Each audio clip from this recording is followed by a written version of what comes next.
Or the disrespect before you play back, button check. Button check.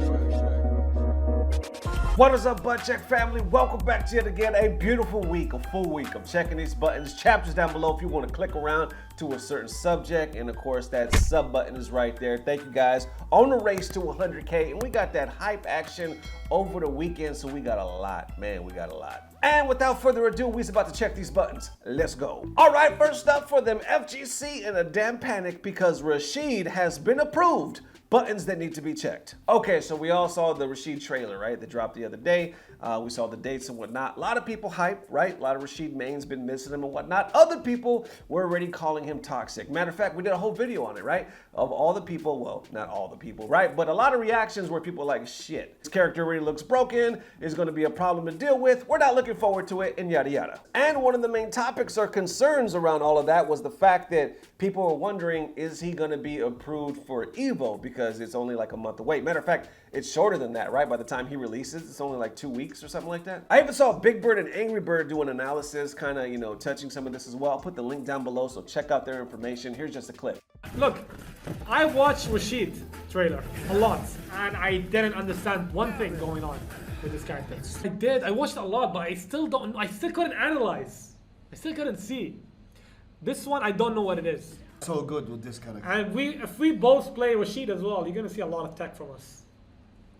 So you're gonna see a lot of Rashid streams when he's back. Yeah, you guys will enjoy. Yeah, I don't think he's legal for EVO, but we're gonna play him for sure. So there it is, 2 Rashid players kind of weighing in. A lot of people thinking Rashid was not gonna be playable for EVO because the word on the streets was, at least on the Twitter streets, the character had to be out for at least a month. So Rashid is obviously not gonna qualify. Apparently that was never true. Apparently people were just making shit up because I thought that was true as well. The official Capcom Fighters Twitter page posted this the other day saying, to help clarify, Rashid will be an eligible character for the Street Fighter 6 tournament at EVO. Good luck to everyone. And as you can imagine, that's catching a lot of people off guard, especially a lot of people thought that that 1 month rule was in place. I see Zaffarino posting this saying, damn, imagine paying $150 for late registration, flying across the world to get random out in pools by a who we know will be top tier Rashid. Somebody by the name of Tyler responds saying, imagine crying about something that hasn't even happened yet. Zaff responds to that saying, imagine life if you hopped off my dick.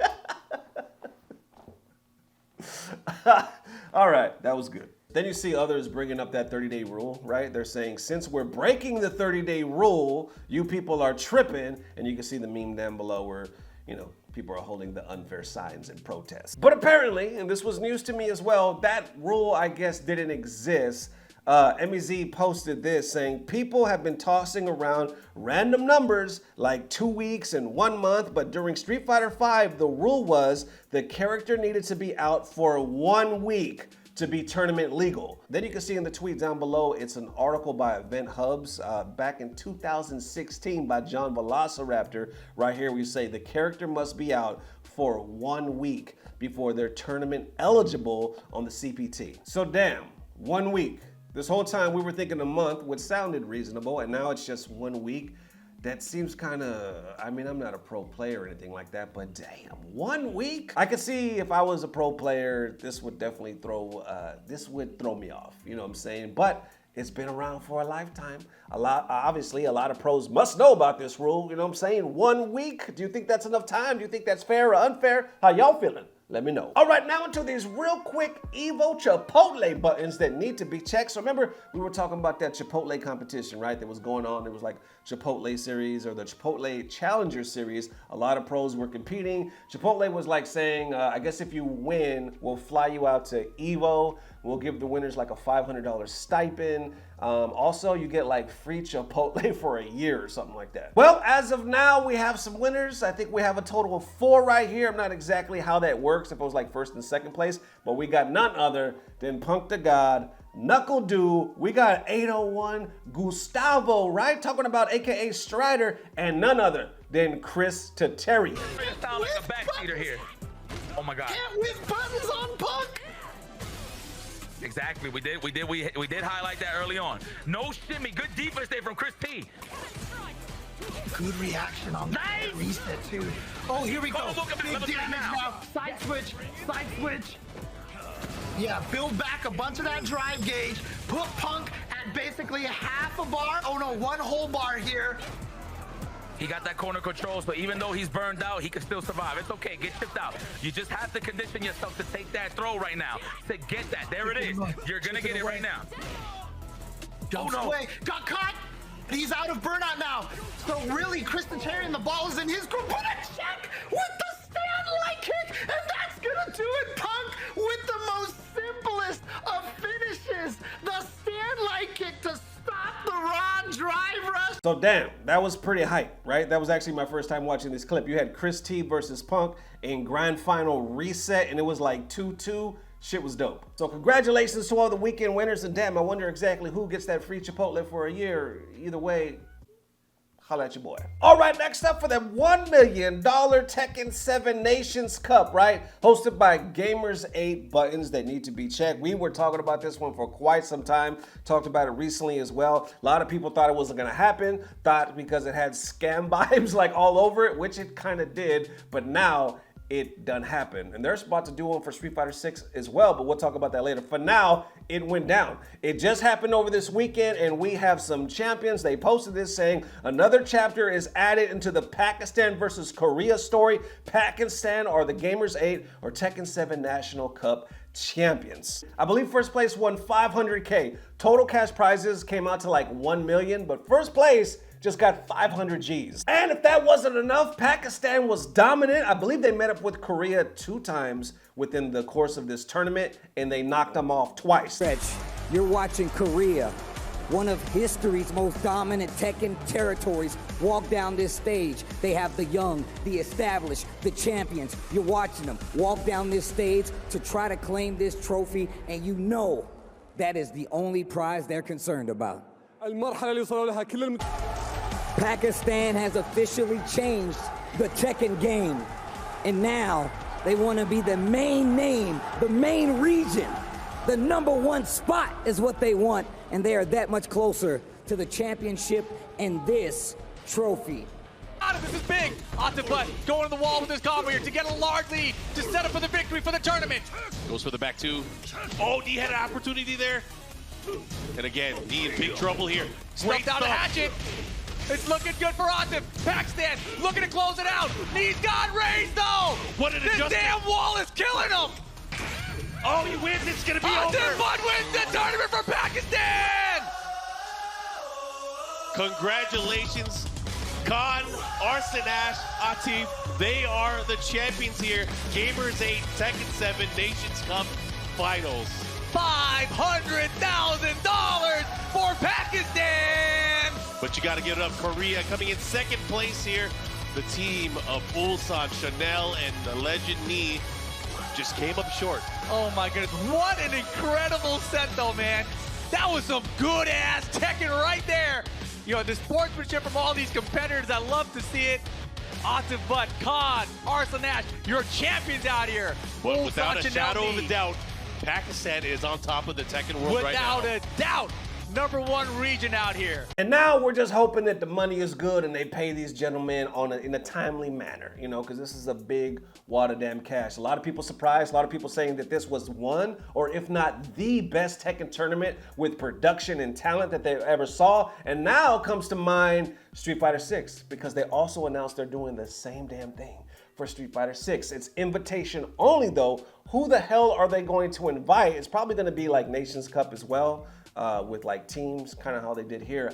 I'm interested. I can't wait. Shit is actually real. How y'all feeling? Let me know. All right, next up for the Mortal Kombat is trending, but the NRS scene is battling buttons that need to be checked. So right here, obviously we know MK1 is right around the corner. A lot of people kind of have their opinions and whatnot, as to be expected. But apparently, a huge part of the community has been very vocal when it comes to the quality of the graphics saying they believe it either hasn't improved or they just aren't interested in the new version at all because they're like, how could we have this many years or this many versions of the game and it still looks like crap? So this one starts off right here. I'm gonna put a profile on the screen with Stacy, right? She's a content creator, director of talent, right here at Rectify Esports. And of course, I'll put her information down below. Definitely check her out. So she posted this the other day saying, I'm not trying to be a massive, but the amount of people that are in the quote retweet talking out of their ass about the MK franchise is irky. If you don't like it, don't play it. I'm so overseeing think pieces from people who openly have no idea what they're talking about. And underneath you can see this video that she's tagging where people say Johnny Cage install combos with hype are gonna be sick. Because underneath that video, she's talking about those particular comments. And you can see right here where people are like, I'm not really excited for MK1. Or how does the animation keep getting worse? Fighters looks better than this somehow? And Ed Boon magically summoning 30 billion fucking gigabytes to contain infinite files of the worst crouch kick animation you've ever seen. But on that other side, you see people saying a lot of people complaining about the animation, yet there's nothing in this clip that seems wrong at all. Tweety adding saying, I'm so tired of seeing people trash talk about MK1. I'm about to be like, yeah, it's the worst game ever. Now what? Fuck off. I don't even know if I'll love MK1 yet, but like, damn, there's so many games this year. Why harp on one you don't like? Losty adds to this saying, oh my God, I'm getting so triggered. NRS players in general never trash other fighting games, graphics, or movements. If we think it, we respect any other fighting game, even though the graphics and movements are like the worst thing ever. The way it's cool to hate or trash talk the Mortal Kombat franchise, I'm so disappointed to see this all coming from other fighting game players who never touched the MK franchise. I never trashed any other fighting game that I think looks trash or ugly because I respect it. Then I noticed somebody by the name of ZJ comment saying there's a YouTube channel run by an animation major who's able to explain why MK and Injustice animation is bad in a thoughtful and smart way. So I'll put the link down below to that video if you want to check it out. It's pretty lengthy and in depth as well. Here's just a clip. Let me know what you think. Imagine what Mortal Kombat could be with real martial arts and dynamic animation. You could evolve MK into a true martial arts epic instead of the stale parody that it's been for years.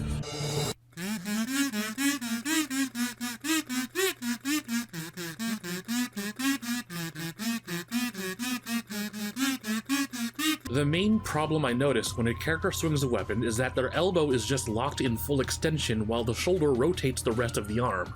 Unless your goal is to just touch the opponent with your weapon, the physical act of swinging a weapon involves much more coordinated movement than just the shoulder. It involves rotating the shoulder, the elbow, and especially the wrist in order to generate the force of the swing. So there you have it, and I might add that video. I think that video came out like 2 or 3 years ago. I see other memes people are posting saying how my combos would be if I was in a Mortal Kombat game. That shit's hilarious.